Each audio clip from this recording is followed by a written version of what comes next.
deep down inside. And this minister, I just want to pray this over you. Just raise your hands to heaven and pray this over you. This minister said to me 10 years ago, Jason, be still and know that I am God. And he spoke over me, he said, be still and know that I am. And he said to me, he said, Jason, be still and know. And then he said, Jason, be still. And then he said, Jason, be. Because be is the beginning of believing. B is the beginning of behaving. B is the beginning of belonging. B is the beginning of beginning. And B is the beginning of beloved. You are the beloved of God. Jesus said that the kingdom of heaven is in you. Do you believe it? Where deep down inside, do you believe it? Wherever you go, wherever you go, wherever you go, in the deepest dark places, or on the mountaintops, the kingdom of heaven is in you. I was talking to a friend today. And he said to me, he said, I've been wondering about why should I just be? And God spoke to him this past week and he said, because it's an act of worship that honors my creativity. We dishonor God's creativity and we cease to worship Him when we try to be something that we are not. And it's an act of worship that honors His creativity when we simply be what He created us to be. And He looks at us and says, oh, it's like that fader board right over there. See that board? It's like God comes to the fader board and He tracked down you. You're one of the tracks on the fader board. And He tracked you down and He sang you into existence and you are His love song. And it's a simple melody. You are a simple melody. We're very complex, but we're very simple at the same time. And we're this simple melody that He made and He created. And all of a sudden, some producer of this world comes in, mixes all this sound and noise around that simple love song. And at times in our life, God just has to come to the fader board and rip down all the faders around our life that we've surrounded and been surrounded by, to find that simple love song, that simple melody, that beautiful thing that He made that's so unique. Not to you, not to me, but to Him. And He says, where's my love song? Where's my love song? Where is the sweet melody I made?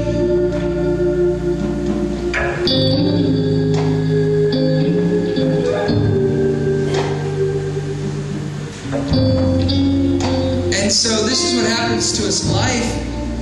We don't even realize it tonight, but we are filled with frustration and sadness and disappointment and anger and resentment and rage. We can even be doing things that we think are really spiritual. And when God gets to the root and opens us up and rips the veil, it's connected to an evil root that we don't even know exists.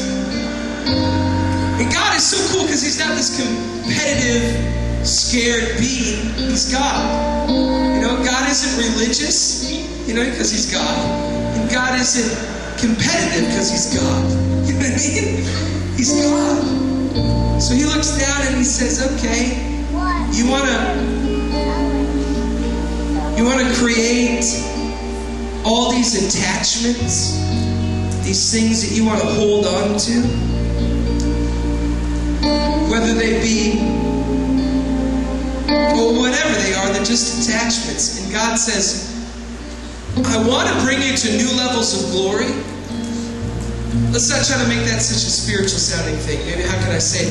I want to bring you to a new place, a new time, a new age. You know, I don't really believe that right now in our country and in our world, I don't believe that we've entered into a new season. I believe that we've entered into a whole new age.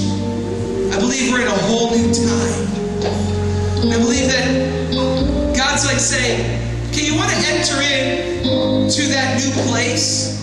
If you want to come into that new stage of your existence, then the way to it is the way that Jesus had to take. So what way is that? What way is that? That way is, the new levels of glory are always a step down before they're a step up.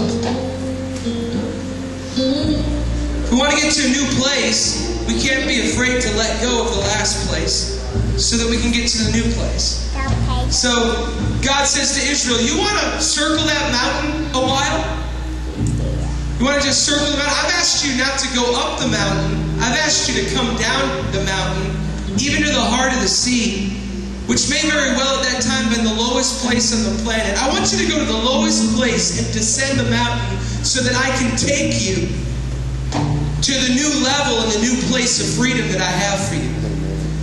But what we did was, and this is what we do, and this was what Israel did, instead of going to that new place, we decided that we wanted to hold on to those attachments. That mountain, that place, that experience. And we weren't willing to let go of it. And God says, if you just trust me, just let go of it. But I want to hold on to that thing. Well, just let go of it. And come follow me. Jesus was the epitome of this. Jesus came down and he disregarded the shame and he descended in order to take all of us to a new place. He descended from his glory and he became poor. Because a new level is always, it always requires us being willing to disregard shame. And this is the truth. I mean, the greatest evangelist in the church in Texas, it doesn't matter where you go, I can say this, it's the same thing. The greatest evangelist in this church is the one that just got saved. Why? Because there's no more shame. He has nothing to lose. She has nothing to lose. There's nothing to lose. It's all out on the table. The worst evangelist is the religious kid that's afraid of the shame. And really, the gospel's more about them. And all of a sudden you walk around and it's like, well, I'm a sinner just like this person's a sinner. Well, just get out with it. Just get out with the fact that you're a sinner. Confess it. I love what it took Dietrich Bonhoeffer had to go to prison camp, book Life Together, to find the lost art of confession. So he goes to prison camp, downward mobility. Most people would have probably told him, why don't you just stay in the United States? But he said, I can't stay in the United States. I got to go back and be with my friends and suffer with them. He goes to the prison camp. He's hanging out with all of his theological friends. And all of a sudden, all of them are hanging out together and they have nothing to lose anymore.